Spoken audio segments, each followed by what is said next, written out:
मला सुद्धा कळतंय कुठल्या बैलगाडी मालकाचं नुकसान नको म्हणून प्रत्येकानं समजून घ्या। गाडी पुढे पळत असली थोडंफार काय झालं तर माईक थांबवला जाईल।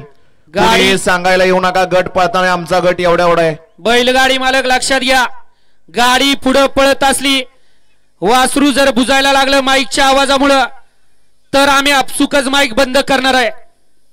सुटला काल अष्टमी उत्सवानिमित्त आयोजित केलेला भव्य आणि दिव्य असं खळदकरांच्या मैदानातील गाडी क्रमांक 1 सुटला आणि 1 मध्ये 6 गाड्या आणि 6 गाड्यामध्ये रणसंग्राम पाहायला मिळतोय। कोण होणार पहिल्या गटामध्ये गट विजेता? अतिशय सुंदर आणि याला म्हणायचं ड्रायव्हिंग। बरेच जण म्हणतात मधनं पळल्यावर गाडी पळतीये। पाड्याला होता शुभम ड्रायव्हर दिव्याचा आणि आड्याला होता नागू ड्रायव्हर येवलेवाडीचा। या पण चपडदिशी निकाल घ्या आणि खालनं गाड्या सोडून येणारे बाहेर न या। एका मिनिटापूर्वी बोललो होतं की गाडी कडनं पळताना दिसली की बरोबर आम्ही आपचूक थांबू। ते तुम्हाला लगेच उदाहरण बघायला मिळालं। त्याच्यामुळे कुणी सांगायला येऊ नका।